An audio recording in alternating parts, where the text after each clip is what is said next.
Alhamdulillahilladzi khalaqal mauta wal hayata liyabluwakum ayyukum ahsanu amala. Asyhadu an la ilaha illallah wahdahu la syarika lah wa asyhadu anna Muhammadan abduhu wa rasuluh.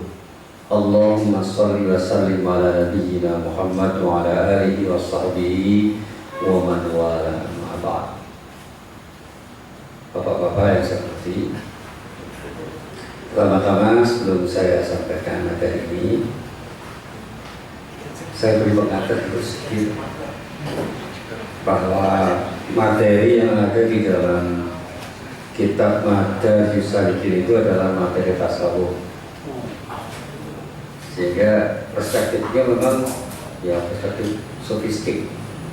Oleh karena itu, ketika kita memahami uraian-uraian Ibnu Qayyim al-Jauziyah di dalam kitab Madarijus Salikin itu, kira pantas kita ini belajar tasawuf. Tasawuf itu bicara tentang kematangan hati untuk melihat sesuatu. Dalam istilah yang sering digunakan orang, itu memfungsikan basirah kita, mata hati, bukan akal, tapi mata hati. Sehingga pada saatnya memang ada beberapa hal yang kalau kita kaitkan dengan kajian fikih itu tidak pas, karena sudah ada hal-hal yang sifatnya lebih spiritual. Termasuk pada hari ini perbincangan tentang Shiratal Mustaqim. Itu kalau kita coba untuk kita lacak kembali di dalam kitab-kitab tafsir yang berorientasi fikih, apa yang dikatakan oleh Ibnu Qayyim al-Jauziyah itu mungkin tidak persis sama. Nah, cuma karena perbincangan mengenai Shiratal Mustaqim atau Shiratal Mustaqim di masyarakat itu selalu berorientasi pada alam akhirat, kita coba apa yang sebenarnya dinyatakan oleh Ibnu Qayyim al-Jauziyah di dalam kitab Madarijus Salikin. Nah, sekarang ini di masyarakat berkembang kajian-kajian mengenai Shiratal Mustaqim. Bahkan ada film yang katanya inspirasinya itu dari tafsir Shiratal Mustaqim, kemudian judulnya Titian Rambut Dibelah 7. Nah, pernahkah jembatan yang disebut Shiratal Mustaqim itu seperti rambut dibelah 7? Jembatan yang harus dilalui siapapun tanpa kecuali pada waktu hari kiamat tiba. Nah, jembatan ini kemudian disebut sebagai penghubung antara neraka dan surga. Dan menurut cerita yang beredar, jembatan ini seperti rambut yang dibelah 7. Nah, kisah ini berkembang karena penafsiran dari surah Al-Fatihah yang di dalamnya disebut kata Shiratal Mustaqim. Beberapa orang bahkan meyakini arti jalan yang lurus adalah jembatan yang lurus dan panjang, meskipun tidak ada dalil yang sahih yang menyatakan bahwa Shiratal Mustaqim itu seperti rambut yang dibelah 7. Sampai hari ini, sampai detik ini saya belum pernah menemukan dalil yang sahih tentang itu. Nah, Ibnu Qayyim al-Jauziyah dalam kitab Madarijus Salikin itu menyatakan bahwa Allah itu menyebutkan Shiratal Mustaqim itu dalam bentuk tunggal.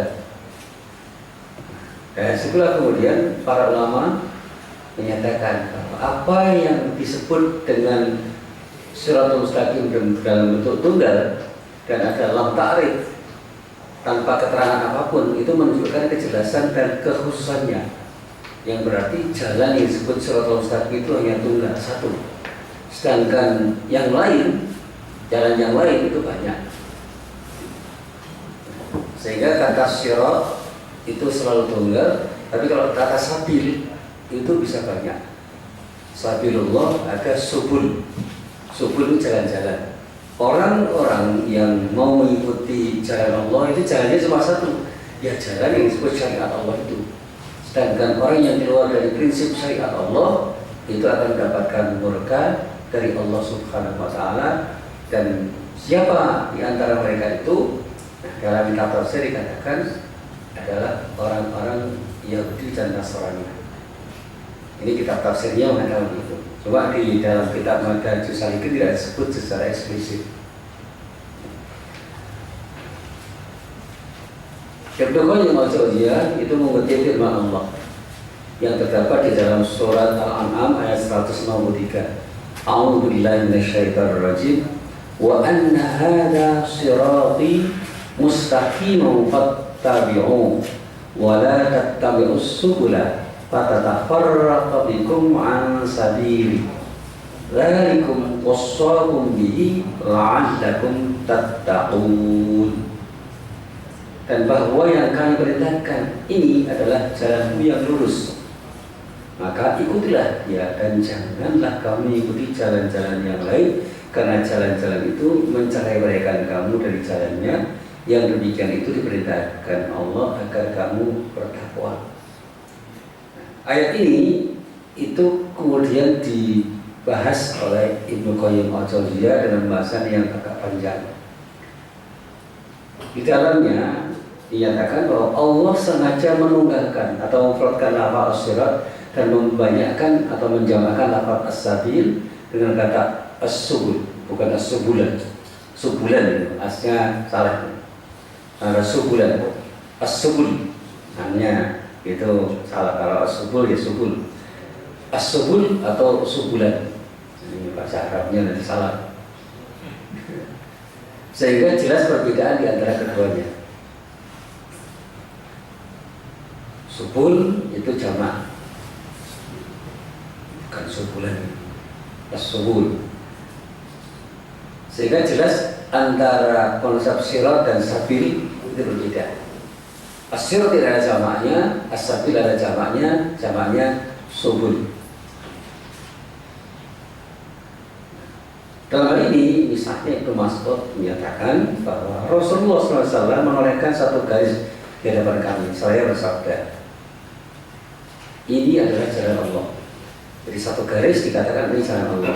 Kemudian beliau menorehkan beberapa garis lain di kiri dan kanan beliau seraya bersabda, ini adalah jalan-jalan yang lain. Pada masing-masing jalan ini ada setan yang mengajak kepadanya. Dia ada jalan-jalan lain yang itu merupakan jalan yang memungkinkan setan menggoda diri Anda.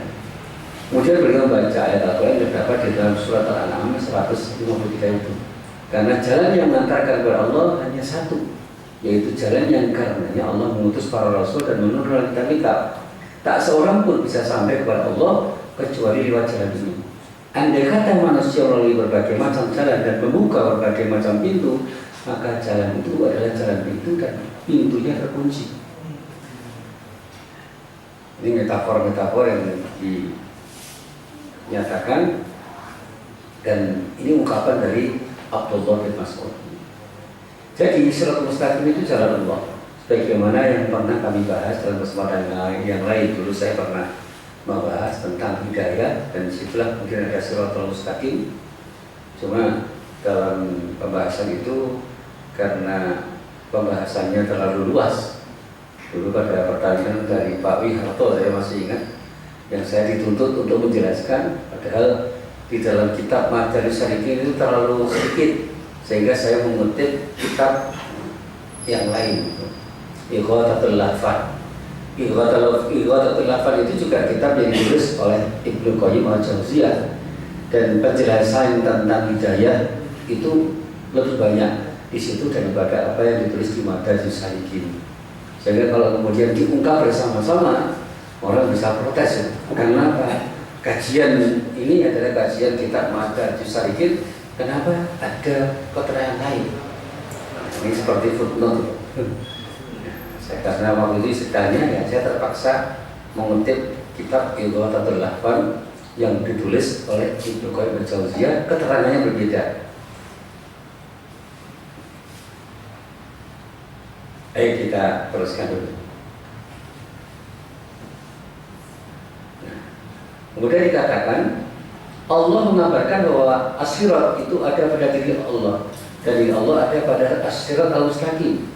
Yang demikian ini disebutkan di dua tempat di dalam kitab suci Al-Quran. Yang pertama pada surat Hud ayat 56, menyatakan inni tawakkaltu 'alallahi rabbi wa rabbikum ma min dabbatin illa wa akhidun binasiyatiha inna rabbi ala siratin mustaqim.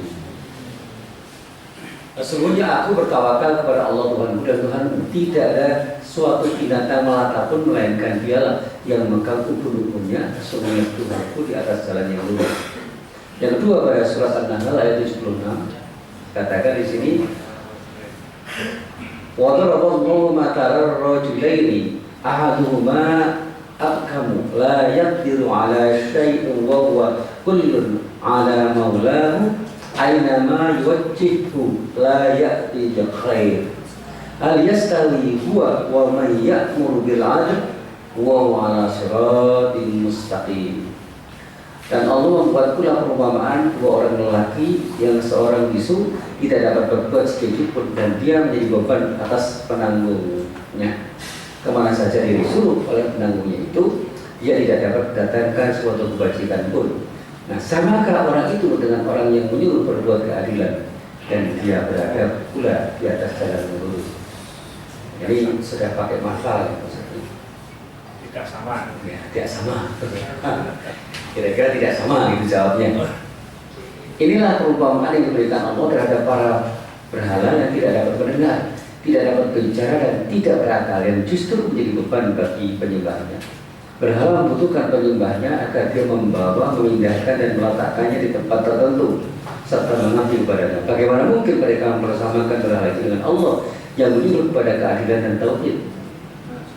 Allah yang berkuasa dan berbicara, yang maha kaya, yang ada di atas Siratal Mustaqim dalam perkataan perbuatan. Perkataan Allah benar, lurus, berisi nasihat dan petunjuk. Perbuatannya penuh hikmah, rahmat, bermaslahat dan adil. Sekali lagi, kalau nanti dijelaskan tentang konsep berhala, apa yang disebut oleh Ibnu Qayyim al-Jauziyah itu berhala dalam arti wafat, berhala dalam arti arcah. Nanti di dalam Ilwatul Lafal itu tentang berhala itu disebut bukan dalam arti wafat, tapi sesuatu yang diidolakan atau diberhalakan, sehingga wujudnya tidak harus wafat, tidak harus arcah. Tapi sekali lagi ini kita sekarang sedang belajar dari Salikin, tidak usah membias ke sana. Mbak Wiharto datang, pertanyaannya dulu dari Pak Wiharto soalnya. Iya. Karena dulu tentang hidayah. Nah, kalau memang lurus ke Madarajus Salikin ya sedikit. Jadi kalau sudah sampai ke kitab yang lain memang banyak. Inilah pendapat yang paling benar tentang hal ini. Dan sayangnya jarang disebutkan para mufassir atau para ulama lainnya. Biasanya mereka berdasarkan pendapat pribadi baru kemudian menyebutkan dua ini seperti yang dilakukan Al-Baghawi. Sementara Al-Kalbi berpendapat dia Allah menunjukkan kalian pada jalan yang lurus. Jadi Allah itu hanya menunjukkan pada jalan yang lurus saja, titik. Nah, kami katakan petunjuknya kepada jalan yang lurus merupakan keharusan keberadaan Allah di atas Siratal Mustaqim.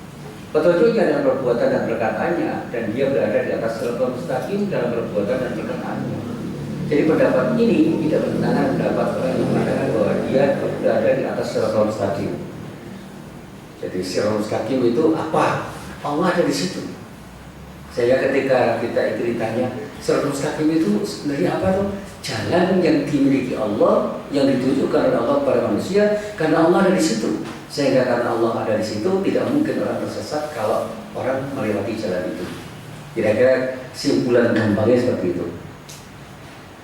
Jika ada yang mengatakan Rasulullah menyuruh kepada kalian, berarti beliau berada di atas Siratal Mustaqim. Hal ini dapat kami tanggapi sebagai berikut. Inilah yang memang sebenarnya dan tidak bertentangan pendapat di atas. Allah berada di atas Siratal Mustaqim, begitu pula Rasulnya. Beliau tidak menyuruh dan tidak berbuat kecuali menurut ketentuan dari Allah. Berdasarkan pengertian inilah perumpamaan dibuat untuk menggambarkan pemimpin orang-orang kafir, yaitu berhala yang bisu, yang tidak mau berbuat apapun untuk menunjukkan kepada hidayah dan kebaikan.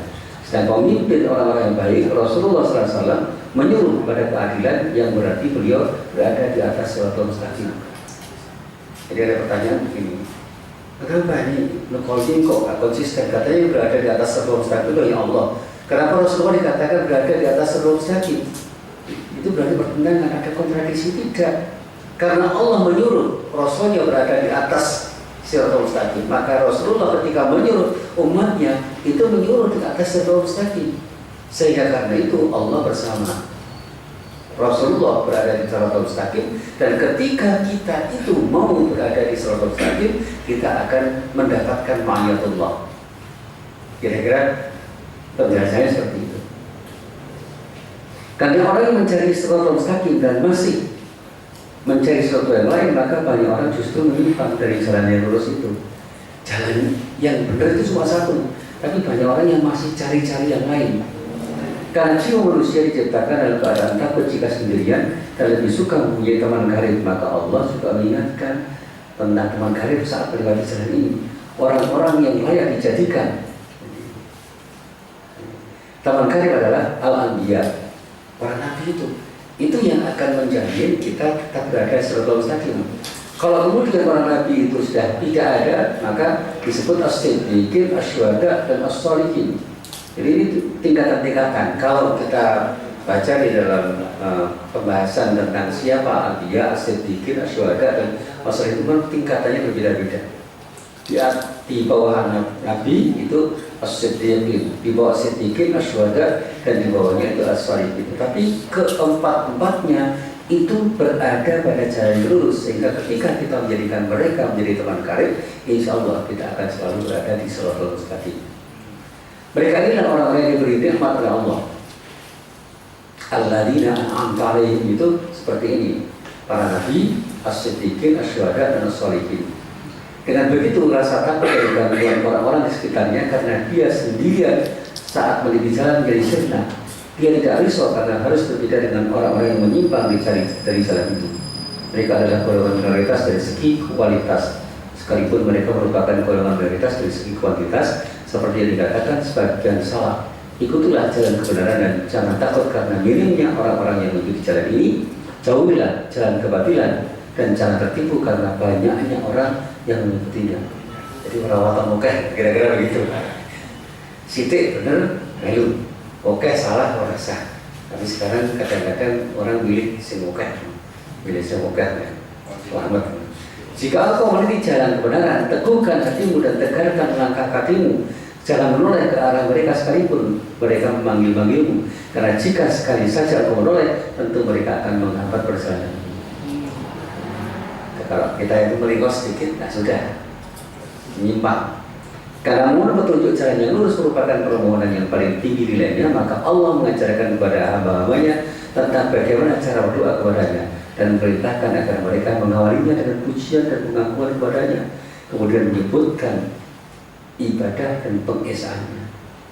Jadi ada dua macam tawasul di dalam doa. Jadi mohon jadikan wasilah itu sebaiknya ya apa yang dikatakan oleh Allah di dalam konsep itu.